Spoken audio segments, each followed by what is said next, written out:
여러분 안녕하십니까? JTBC 8시 뉴스입니다. 전라북도와 시군이 만든 박물관과 도서관 등 공공시설이 부실하게 운영되고 있습니다. 정부가 내년부터 공공시설의 운영 현황을 공개하기로 했습니다. 정원익 기자입니다. 4년 전 부안군이 만든 청자 박물관입니다. 공사비만 250억 원이 들었지만 지난해 하루 평균 이용객은 190명에 그쳤습니다. 하지만 인건비와 관리비 등 운영 비용으로는 5억 원을 썼습니다. 경제 논리로만 보자면 참 저희가 곤란하죠.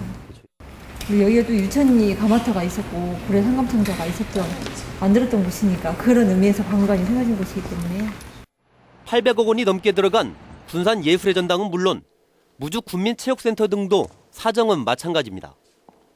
문화예술 공급하는 차원이기 때문에 수익보다는 약간의 비용을 감수하더라도 전라북도와 시군이 운영하는 공공시설 27곳 가운데 전주 화산체육관 등 일부를 제외하면 부실 운영이 심각한 수준입니다. 자치단체의 재정이 어려운 상황에서 막대한 세금을 들여 만든 시설들이 방만하게 운영되고 있다는 지적이 나오는 이유입니다. 이 때문에 정부가 내년부터 자치단체 공공시설의 운영 현황을 공개하기로 했습니다. 도서관이라든지 박물관이라든지 예컨대 예술회관이라든지 체육시설이라든지 이런 시설들이 이제 우리 공개했던 범위로 보면 됩니다. 기초 같은 경우에는 건립 비용이 100억 정도 이렇게 받고 광역 같은 경우는 200억 정도. 또 지방재정투자사업 심사를 강화하고 우수자치단체에는 인센티브를 줄 계획입니다. JTBC 뉴스 정원익입니다. 누리예산 해결에 공동대응을 약속한 새정치민주연합 문재인 대표가 예산 해결에 본격적인 움직임을 보이고 있습니다. 문재인 대표는 새정치연합 최고위원회의에서 아이들의 보육 문제를 내팽겨치고 나라 문제를 말할 수 없다며 정부가 누리예산을 전액 국고로 지원할 것을 요구했습니다. 문재인 대표는 지난 6월 전북교육청을 방문해 김승환 교육감과 누리과정 예산 해결에 있어 정부와 함께 맞서겠다고 공동 대응을 선언했습니다. 2016학년도 대입 수능 시험이 한 달 앞으로 다가온 가운데 수능 시험을 치를 학교의 방송시설이 엉망인 것으로 나타났습니다. 새정치연합 박홍근 의원의 분석 결과 전북의 758개 학교 가운데 152곳에서 방송 설비에 문제가 있는 것으로 나타났습니다. 이들 학교 가운데 42곳은 지난해 수능 시험을 치른 고사장이었으며 무정전 전원 장치와 앰프, 믹서, CD 플레이어 등의 문제가 발견됐습니다. 농촌에는 경찰 인력이 부족해 밤에는 치안이 불안할 수밖에 없어 방범 CCTV 설치가 필요한데요. 돈이 없는 마을은 CCTV 설치 대상에서 빠져 방범 사각지대가 되고 있습니다. 보도에 정윤성 기자입니다. 완주군 화산면 20여 가구가 살고 있는 이 마을은 대로변에 접해 있습니다. 외부인이 쉽게 드나들 수 있지만 마을 입구에 CCTV는 설치되어 있지 않습니다. 이 마을에는 카메라가 없습니까? 방범 CCTV가? 네, 없어요. 카메라 없어요. 그래요? 이 마을에는 없어요. 완주군 화산면과 운주면의 파출소는 낮엔 경찰관이 3명씩 근무하지만 오후 6시부터는 1명씩만 근무합니다. 밤엔 사각지대가 발생할 수 있어 마을 CCTV는 경찰관들의 공백을 채워주는 중요한 역할을 합니다. 많이 좀 설치되는 게 좀 필요하겠죠.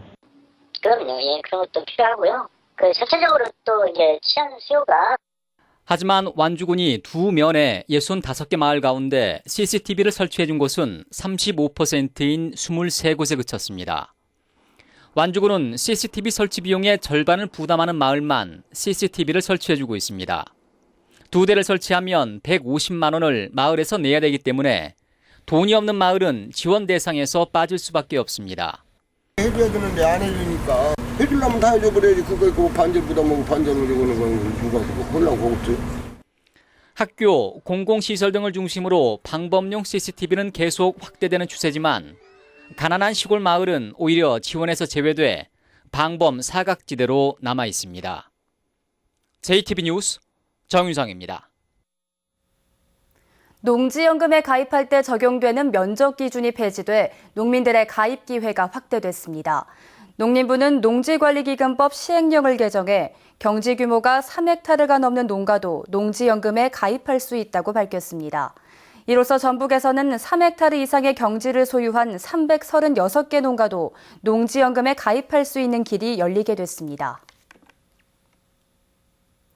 요즘 전주 시내 도로에는 아파트 분양을 알리는 불법 현수막이 넘쳐나고 있습니다. 광고 효과에 비해 적은 과태료만 내면 손해볼 게 없다는 업체들의 배짱에 불법 현수막은 줄지 않고 있습니다. 권대성 기자입니다. 전주의 한 교차로에 아파트 분양을 홍보하는 현수막들이 줄지어 걸려 있습니다. 모두 허가를 받지 않아 불법입니다. 행정당국이 하루에 떼어내는 양이 400~500장에 이릅니다. 오전 중에 이렇게 뛰고 그러면 오후에 붙이는 경우도 있고 또 하루에 몇 번씩 이렇게 숨바꼭질하듯이 지금 붙이고 있습니다. 불법 현수막을 내걸면 형사처벌 없이 한 장에 25만 원의 과태료만 물면 됩니다. 그나마 아무리 많아도 500만 원을 넘지 않습니다. 광고 효과에 비하면 많지 않은 금액인 탓에 업체들은 아랑곳하지 않습니다. 한 업체는 500만 원씩 13차례나 과태료를 부과받고도 불법 현수막을 계속 내걸었습니다. 그 홍보 효과 극대화를 위해 가지고 과태료를 무력하면서도 반복적으로 지금 부착을 하고 있어가지고요. 저희가 과태료 위에는 그 행정처분이 없거든요. 전주시는 일부 업체가 장애인에 대한 과태료 감면 규정을 악용하는 것 아니냐는 의심마저 하고 있습니다. 과태료를 60%까지 횟수에 관계없이 감면받을 수 있는데 지난달에만 2개 업체가 혜택을 받습니다. 전국 단위로 이렇게 그분들이 갖고 그분들이 저희들이 예를 들어서 3일 4일 때는 감면 못 준다 이런 식으로 전화하고 왜 얼마 그냥 따져요. 과태료만 내면 그만이라는 업체들의 비양심과 미흡한 처벌 근거 탓에 불법 현수막이 좀처럼 근절되지 않고 있습니다. JTB 뉴스 권대성입니다. 전라북도 소방 인력이 기준치보다 45%나 부족한 것으로 나타났습니다. 새정치연합 유대훈 의원의 분석 결과 전북 소방 인력은 기준 인력보다 1,200여 명이 적은 1,592명으로 집계됐지만 소방서 한 곳의 하루 출동 건수는 39건으로 경기도 다음으로 많았습니다. 유 의원은 완주와 임실, 순창, 무주와 진안 등 5개 군에는 소방서가 없어 소방 예산의 확충이 시급하다고 주장했습니다. 성장통을 앓고 있는 10대 청소년들이 동학농민군의 발자취를 따라 걷는 순례의 여정을 시작했습니다. 깊어가는 가을 연휴의 마지막 날 풍경을 하원호 기자가 전해드립니다. 하나, 둘, 셋, 앉아요! 황금빛으로 여물고 있는 들녘을 따라 청소년들이 순례의 여정을 시작했습니다. 고창과 정읍, 부안, 김제 등 동학농민군의 발자취를 따라 하루 20km씩 8회 동안 모두 160km를 걷습니다. 동학혁명 전적지들을 우리 순례를 하면서 우리 학생들이 자기 회복을 하고 그리고 역사를 통해서 우리 선조들이 어떻게 걸어왔는지 그 평등을 찾기 위한 노력들을 함께 공부하는 그런 시간이 될 것 같습니다. 성장통을 앓고 있는 10대 청소년들을 위해 대학생 형과 청소년단체 전문가들이 멘토로 나섰습니다. 청소년들은 서로의 손을 맞잡고 용기를 불어넣으며 험난한 여정을 함께합니다. 자연 속에 펼쳐진 길을 묵묵히 걷다 보면 어느새 마음속 깊이 감춰진 나를 발견하고 미래에 대한 자신감도 키울 수 있습니다. 학교 문제 때문에 학교 진학에 대해서 그것 때문에 생각 좀 많이 하고 그냥 많이 걸으려고요. 최고 속도 60km의 빠른 속도로 산길을 내려옵니다. 갑자기 나타나는 절벽도 거뜬히 뛰어넘습니다. 미끄러운 숲길과 험난한 바위도 이들에게는 즐거운 장애물입니다. 너무 재밌어요.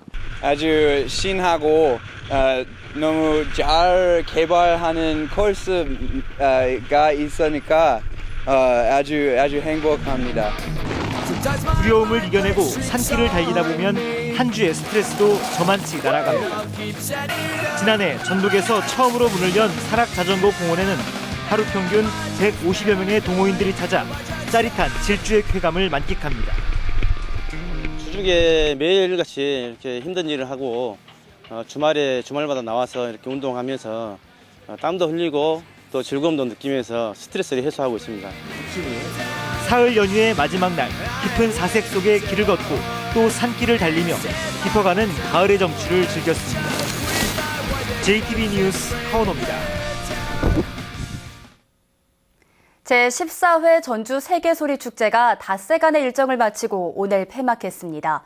전주 세계소리축제 조직위원회는 어제까지 모두 16만여 명이 축제장을 찾았다며 내년부터는 올해 호평을 받았던 야외 공연을 더 활성화하고 공연장을 한국 소리문화의 전당으로 일원화해 축제의 집중도를 더 높이겠다고 밝혔습니다. 국내 최대 농경문화축제인 김제 지편선 축제도 오늘 폐막했습니다. 군산항 제2준설토 투기장 확보가 불투명해 보입니다. 군산지방해양수산청은 군산 2국가산단 부근에 조성하려는 제2준설토 투기장이 예산 낭비라는 감사원 지적이 나오면서 수정항만 기본계획에 반영이 안 되고 있다고 밝혔습니다. 기존의 준설토 투기장인 금난도가 이미 포화 상태에 이르러 제2준설토 투기장을 확보가 늦어지면 군산항 수심 확보에 차질이 우려됩니다. 무주 태권도원을 운영하는 태권도진흥재단이 한국청소년활동진흥원으로부터 청소년 자원봉사 터전으로 인증받았습니다. 태권도진흥재단은 청소년 자원봉사 터전 인증을 계기로 다양한 자원봉사 프로그램을 개발해 청소년 방문을 늘리고 태권도원을 활성화할 계획입니다.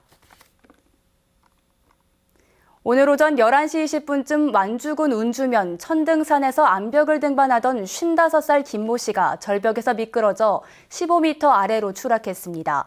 중상을 입은 김 씨는 헬기로 이송돼 병원에서 치료를 받고 있습니다. 오늘 오후 3시 20분쯤에는 전주시 팔복동의 한 도로에서 17살 이모군이 몰던 승용차가 갓길에 주차돼 있던 차량을 들이받고 가로수와 충돌했습니다.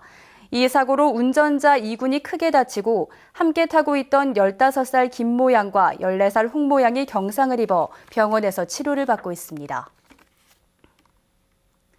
끝으로 날씨입니다. 전북은 내일 흐리다 낮부터 맑아지겠습니다.